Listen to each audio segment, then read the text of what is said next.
Hello, beautiful ones. Once again, here on our YouTube channel, Andrew and I are saying a heartfelt welcome to everyone joining in. And we decided to name our videos actually Heartfelt Musings from now on because we feel into what is alive inside of us and also what is alive in our community, what people want to talk to us about, and what we feel also from the collective, what is actually in these very intense times very, very alive.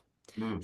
So, uh, Andrew, what about the idea of talking about the very, very intense feeling of fear that it is alive so much in our collective and in our community? And we get a lot of questions from our breathers that come to our online breathworks, for example, or for those who come into our retreats about how to deal with fear and what is fear, where does it come from. So maybe this would be the topic for today. How do you feel about that? I feel that's a great topic, Sandra. Um, yeah, I just feel like fear is really very present right now in the world. Okay, it's all in our culture, in the news. It's everywhere, um, and I feel like it's affecting the way we are as individuals as well as collectively. And I guess we can look at fear as a resistance to moving into the truth of who we are as individual beings, if you like. And I think I'd like to talk a little bit about what we're doing in the Freedom Tribe and, creating space, a safe space where people can come into the true authenticity, the true truth of who they are and everything that they can be. And how fear is a really central part of that journey.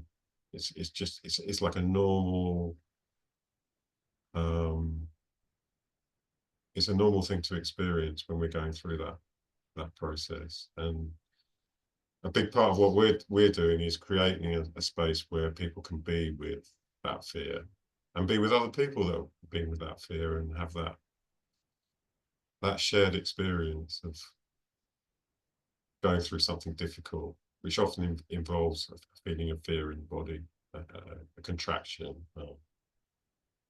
Yeah, so I think that's where I'd like to start. Mm. Um, Thank you for opening up that conversation. And at the moment, I have a little bit of a challenge because so many things are alive around this topic in my mind, but also in my body. mm. So maybe you can help me also. If I go too much out there, please bring me back I'll try and bring you back. into a container because first of all, I want to share. We had this conversation a few days ago that Yeah, we went both through a difficult situation, and for quite a while, something was alive in both of us, in you, Andrew, and in me as well, that we didn't share with anyone because we thought, well, for me, I can only share about myself. I thought, well, this is something that I just have to keep for myself, or it's normal to deal with it on my own, because I was so used to deal with everything on my yeah, and I didn't even think about sharing it with anyone, because I tend to minimize things about myself. And then I talked it out. I talked it out to you. mm, I told you my secret, which was not really a secret, but it felt like a secret. When we keep something for ourselves, it becomes kind of like the energy of a secret. And then we contract. And then yes, we need a little bit of courage or the awareness. Oh, if I share that with a safe person, and safe, I mean non judgmental and non dismissive and open hearted, um, the grip and this contractive energy yeah, just opens up. And in my body, as soon as I shared that with you, in my body, it was like, ah, this relaxed feeling of, oh, first of all, I'm not alone in this because it's not only me feeling fear around something. It's a big part of what makes us human. Yeah. Yeah. And then when we share it, actually, and we feel that relaxation in the body and it loses the grip, then we can bring it out into the collective awareness and work with it on another frequency. Yeah. How does it feel for you? Yeah. I feel like responding to that, um, on a personal level, I also shared something very, I want to use the word, um, shameful. We're not doing a video on shame, we're talking about fear, but shame and fear are often in the same ballpark, right? And I think individually we hold shame in different ways. My way is to do with feeling judged. Okay. I've got a real deep inner sense of not wanting to be judged, not wanting to feel like there's something wrong with me. So when that happens, I often hold something inside me and don't tell anyone about it. And I think as a collective, especially in Western society in this world, there's a real cultural message that we have to do things on our own, right? And I feel that very strongly. And in my history, I've often held things tightly inside my chest. And I shared something with you on Saturday, I think it was. It was really, really deep and important for me. Quite spontaneously, wasn't it? We were meeting for some other reason. And I just felt like, oh, I'm holding on to, it's like a tightly gripped fist. I'm holding on to this thing that I haven't shared with anyone. Um, and I told you about it, and I just felt this, like you say, just this loosening of the grip. This, oh my gosh, thank you. I can be with somebody else. I can be witnessed, and actually, it's just okay to be me and to be human. And there was such a feeling of warmth and like an opening out of my heart, and it just felt so beautiful. So I think there's something really important in being able to go into a safe space and just bring things that we wouldn't normally bring, and there can be a real loosening around that, a real, I'm not finding the right words. I can feel it in my body, and like, I can see you smiling now. Yeah, there's a real loosening around it. And I think that's a big part of what we're trying to create in the world, isn't it? With the Freedom Tribe, is where people can come and just say, you know what? I've been holding on to this. I don't want to hold on to it anymore. I just want to let it be more free and more, yeah. And how did your life change after you had shared it with me? How was the day after, for The example? day after was, I felt so much less shame around what I've been carrying. Um, my relationship with, I mean, I'll talk about it specifically. It's to do with my relationship with sugar, which is actually a drug, right? Yeah. And how much I rely on sugar to soothe myself. And before, when I was in this tight grip of that, I thought, I need to, I need to do, there's something wrong with me. You know, I'm a bit of a fraud. All these kind of messages, all these thoughts were swirling around my head. The next day, all those thoughts were gone. I just felt like, I'm just a human being, you know? And there's just a liberation in that feeling, you know? And my relationship with sugar's changed now. Mm. That is what I wanted to There's ask. just been a loosening of that relationship. So now it feels like, yeah, I can have some sugar sometimes, occasionally, and other times not, you know? So, would you say that your awareness of the present moment has changed? or did I explain that well now? So, can you be more aware of when you want to take the sugar and why? Well, I can notice what's happening. I can notice, there's a pull to, and I can, it's like bringing it into awareness. There's an expanded awareness now. I can notice that's happening and go, so what do I want to choose here? What's my choice? What do I actually want to do to be kind to myself? Do I actually want to have a chocolate bar or something like that? Or do I want to just be kind to myself, you know? Yeah. So it's making that link and loosening that tightly gripped bunch of thoughts. And a lot of it's expressed in the body, right? It's coming away from that to this. Mm. That feels like a breathwork journey now. Your body. Yeah, we were talking about breathwork earlier, weren't we? Yeah. Yeah. And sometimes I had tetany. And for those of you who are listening and who already had a breathwork journey with us, an online breathwork or an in-person breathwork, there is something called tetany, where our hands or our jaw or our feet sometimes they tighten up, and it can be really painful. And for me, and please share also with me your thoughts on that, Andrew, and your feelings.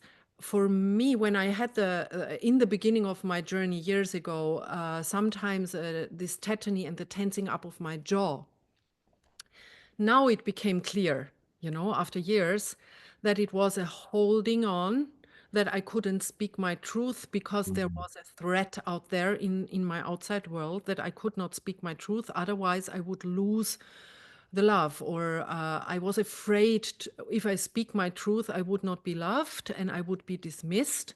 And yeah, like I would not belong anymore to my outside world. mm, So I was like holding on and not letting out my truth. So I had mm, this tetany in my jaw, mm. this tensing up of the muscles in the jaw, and that was really painful for me. Can you speak a bit about how breathwork helped you move through that? Yeah.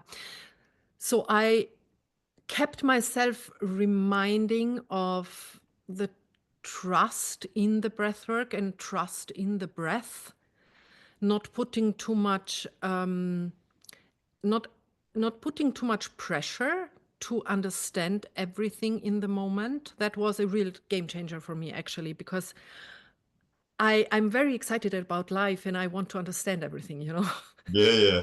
and and so that pressure, after a few breathworks, I could feel that this pressure of wanting to understand went away. That was the first sign.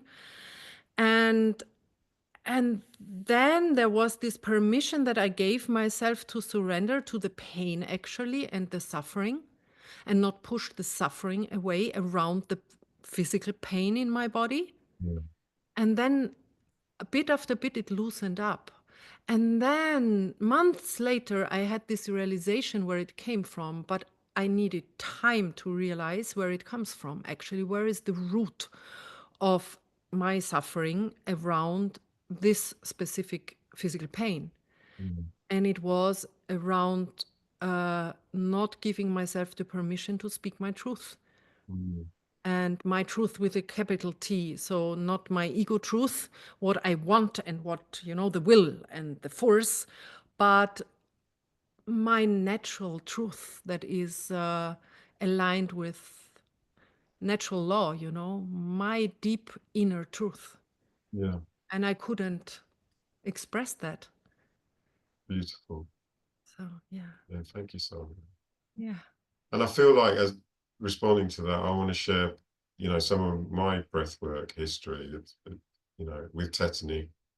Because tetany for me is often an expression of fear, and there's something below the fear that wants to be expressed, and I felt frightened to express that. So I remember early in my breathwork journeys, I would experience a lot of tetany in my hands. Okay. Um, and it can be quite painful. And there was often almost always a lot of fear associated with that.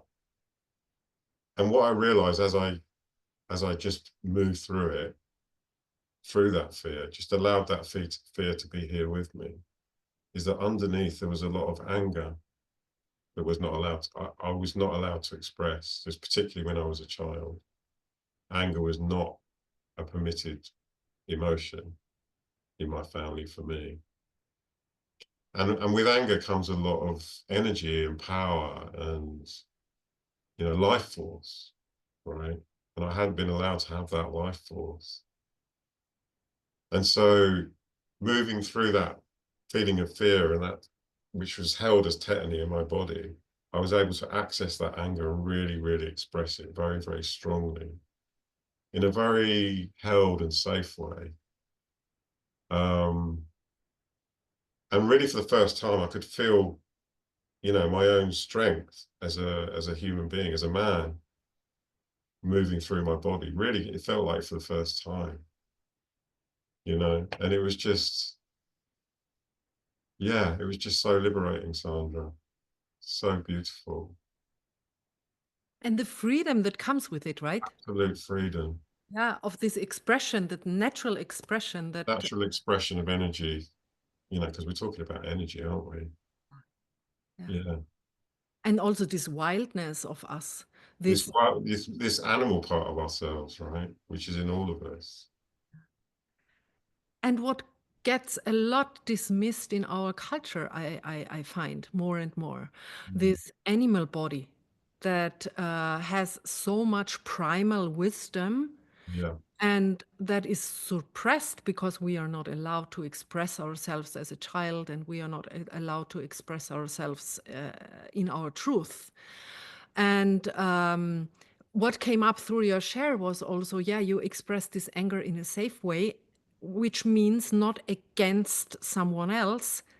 So you don't project the anger No, out that's a great point, Sandra. and hurt someone else, but you just express it in a safe environment. Yeah. So it gets out. And It's an energy that's a lot, if we can allow it to move through, which is what it wants, it needs to do, it wants to move through, yeah. which is the normal, natural order of things, right? Mm. And I want to come back now. So I want to circle back to fear right now, Mhm.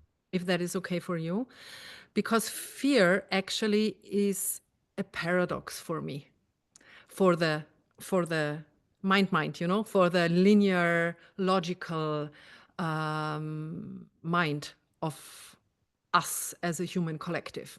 Yeah. Um, and I want to talk a little bit about this paradox because when I feel fear or fear is moving through me, as I say from my shamanic traditions, as an entity, or we can feel this fear sometimes moving in, no, in our energy field. Um, and sometimes we don't even know why this fear is here. That's right. Also in the breathwork session, sometimes when I experience fear, I don't know why I'm experiencing fear. Sometimes I do know, and sometimes I don't. Mm.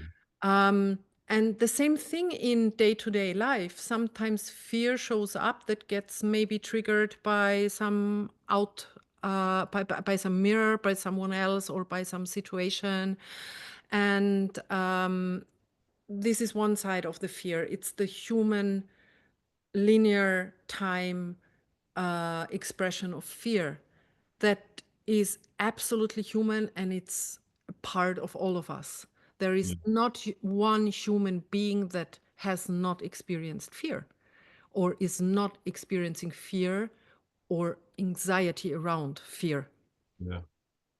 But there is also another part, and that is the bigger vision of what we hold as well as human beings. And that's the bigger vision that we are an expression of consciousness in time, but we are endless beings as well. And we can let fear move through us and see ourselves as endless beings that are here in a moment of time. Yeah. But the art form of being a human, for me, or a part of this art, is to hold both. And this is a paradox because we can't dismiss the present moment. If we are afraid of something, or if fear comes in, we can't bypass that. That would be bypassing or stepping out of our humanness and dissociating from the present moment. Yeah. And on the other side, there is this endless being of light. So it's kind of like finding the balance between both and not dismissing one part or the other part. Would you like to expand on that? Yeah, I would just like to, we talked a bit about this earlier, so yeah, I would just like to say that perhaps the practice is finding that middle way where we can balance between the fact that we're all connected, our nervous systems are all connected to everything, right? To all the creatures on this wonderful planet that we live on, all human beings. We're connected, we're part of a whole. And on some cellular level, we know that. But we're also these individual pieces of consciousness, in a body that's moving about in the world and having a mind and an ego, having to earn money and, all that kind of normal human stuff. So we have to balance out the two. And something just came to me because what I've noticed is in my journey is if I'm more weighted towards the ego side of my consciousness, the individual part of my consciousness, and I'm going through something, say, from my history, which I know about, which is really challenging, it's almost like I can tap into the heart energy of the collective, the whole universe. Because I feel at the heart of everything, this collective is a benevolence, is a movement towards beauty and joy and peace, and we can tap into that, right, as a as like a helping hand. Does that make sense to you, Sandra? Because that kind of makes sense to me in a lot of my journeys. Yeah. If we can trust, if we can, just allow that, if we can almost like reach out a hand to the universe. So maybe it's about stretching one hand into fully being human and experiencing and feeling what is alive Yeah, and not bypassing that because we can't, then it gets bigger and bigger. If we bypass it, it stays. If we yeah, don't experience it, we don't feel it, we don't express it, it will stay and yeah, it will always circle back to us and it will always be mirrored back to us. So we yeah, can't bypass this. yeah. But at the same time, to hold this big picture. So this is the paradox for This is a me. paradox. It's holding both realities at the same time. Yeah. And this paradox, the human mind can't understand, but the cellular mind, as you were talking about, the cellular primal being of us can understand it. Yeah, So there are not even the right words for that, but the feeling is there. yeah. Is this, it's that what you, Yeah, and I guess there's an irony, isn't there, that we're using our minds to have this conversation. Um, but yeah, there's I sense a real truth, in my body of what you're saying, Sandra. and actually that gets magnified in trance states or expanded states of awareness, expanded states of consciousness. And we can feel this truth, we can feel it more because it's like a magnifying glass on truth when we tap into trance states. Yeah, And actually, I want to normalize trance states because that is what is, we are wired for that.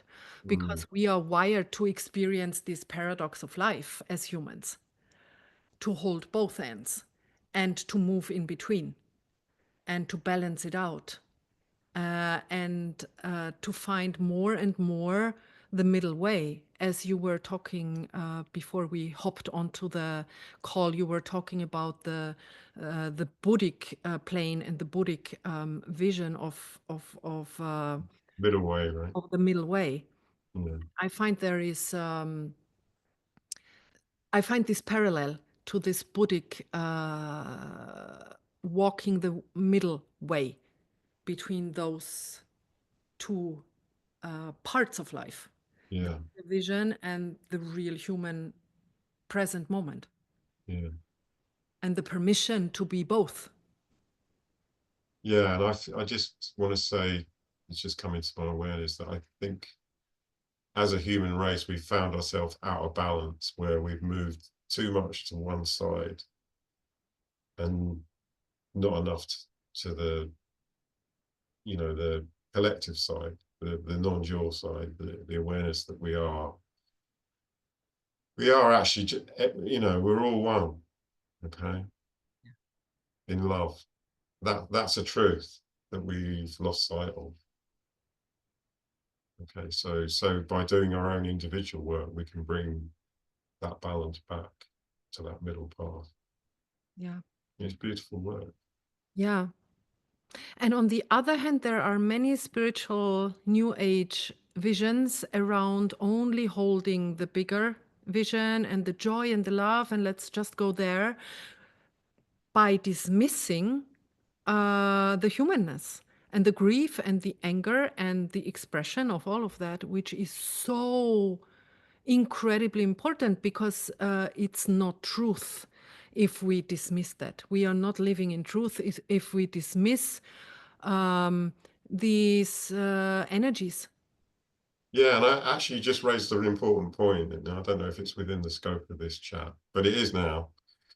Um, and that's the importance of grief. Okay, when we're loosening that grip, when we're moving through that fear and loosening that grip and getting in touch with something that hasn't been expressed, which might be anger, it could be, expression of our body, moving our body, in a beautiful way, being creative. There's often a grief, there's an expression of sadness that needs to move through at the same time, letting a recognition of that loss. Okay. That's a really important part of that loosening for me. The tears that come with that, the sweet tears that come with that can be a really, really central part of that loosening and that expansion. Can you pinpoint a little bit sadness about what or grief about what? It's a grief about what we haven't had, Mm. what we haven't been able to have. Yeah. And it's so beautiful to be able to let that again, that energy of grief move through and express itself through our bodies. It's for me, it's a big part of that softening and that expansion and that coming I into wholeness. Yeah, coming into wholeness. Yeah, and I love what you say, the beauty of grief, because there can be in our expression of grief, there can be beauty. There is beauty to be found. Mm. Even if it feels in the moment a lot to go through and a lot to hold. And I feel that for me, the trick was to not hold it alone, but to be also held in Yeah. that. Yes. And that is so important. I had a very, very intense moment, and you were present in a plant medicine journey a few months ago. And I went through a deep grief process. Mm. And I was held in that. I didn't have to carry it alone. I was held, I was seen. There was no judgment around it, and there was no pressure of time around it. I could take my time to go through it, and I was lovingly held. And Yeah. that healed one of the most um, intense wounds that I was carrying for my whole life. Yeah. And now there is a scar, and there will be always a scar. And the scar is beautiful because it reminds me of what I have gone through in my life, what I have endured, how much suffering there was, and um, how strong I am to go through all of that. And the scar reminds me of that. And I've learned so much from it. And now I can hold space for others around the same wounds, around, because we are all, as you said before, we are all connected, we are all oneness, and at the same time, these wonderful Yeah. individual beings. So there is the paradox again. Mm. And we can all feel the same wounds, and we can hold each other in Yeah. healing them and celebrating the scars. Yeah. So I hope that was clear. That My was very clear, and Okay. my mind's racing with different thoughts that something I want to bring in, because I think in the Freedom Tribe, what we're trying to do is come back to, as humans, come back to, we're trying to create a space where we can come back to things that we've lost. And one of those things is community, right? You know, in days gone by, we would have sat around a fire and expressed ourselves. There wouldn't have been any distractions of technology or, you know, electricity or, you know, all these distractions that we have in life now, in our human life. And we would have just communicated and expressed in community, witnessing each other, probably around a fire. So yeah, I'm excited as well. This is what we're trying to do, right? We're trying to come back to this is our natural state of being as human beings, is to connect with each other and express with each other and just allow each other to be as we are in a safe way. So I feel this is what we're trying to do in the Freedom Tribe. If we're going to boil it down into something, you know, really core. You're cooking the cauldron. Yeah, Cooking. Yeah, you're cooking the truth yeah. together. Maybe there's a cauldron on the fire and we're sharing a drink or whatever. Yeah. Yeah. So that image just came to me. I wanted to share that because we've lost that, Yeah. and it's still there in us, in our DNA, in our cells. You know. And you know what's so amazing sometimes when we sit around the fire, imagined fire or a real fire in a community, that uh, sometimes someone says something and we feel it as our truth as well. Yes. And sometimes in a breathwork or in a plant medicine journey, something comes up and we know it's our truth as well. So Yeah. we don't feel alone anymore. Yes. And also something I've noticed is that often when you have a group of people that are breathing together or sharing a plant medicine journey together, there'll be a collective theme. Yeah. And it might be grief, it might be anger, it might be joy, you know, it can be. And how amazing is that? And that to me just says, you know, it proves to me that we're connected. That's an absolute proof. It's an absolute truth, right? Yeah. Proof and truth. Yeah. Truth, yeah. And then everything that we hold and what we are maybe ashamed of because we think, oh my God, this is so terrible what I did, for example, or, you know, we hold a lot of shame about things that we did in the past and we don't want to share it because we think, oh, it's only me and I'm a terrible person or something like that. Um, and then in another way, we realize, oh, this other person went through something similar, and actually, I'm not such a horrible person Yeah. because it's Yeah. So there's something about permission, right? yeah. And then Someone shares something and that triggers permission for, okay, now I can, oh my God. yeah, and then it loses the grip. It loses the set up horribleness, what our minds, the stories that we make around ourselves. It loses that made up reality, which is not truth. So there's something about we don't have to move through fear on our own, Yeah. right? We can move through fear together. We can move through fear together. We can move through grief together, Yeah, through anger together, because it's all human and it's all part of our divine being. yeah. Isn't that beautiful? Yes. My beautiful friend, is there something else you want to express, or do we? No, I just thought that might be a wonderful place to Yeah. put a bookmark in at the end. And we know there is a lot more to talk about, but for today, I think we're gonna stop here with our I'm going to heartfelt. stop this heart-led musing for today. And yeah, thank you so much, Sandra, for being present with me and opening your heart. Thank you, my friend, my beautiful friend. And thank you to everyone who is listening here. And yeah, this might be a conversation you want to go back to, because we we made a package of many things here, and we hope that it supports you on your way. And please reach out if you have any questions. We are here Yeah. for an open If talk. something resonated in this conversation, just talk to us, Yeah. reach out to us. Let's move through this life together. This is so important to Yeah, give ourselves the permission to move through life together as a yeah, human collective, as a human individual being, part of a bigger being. yeah.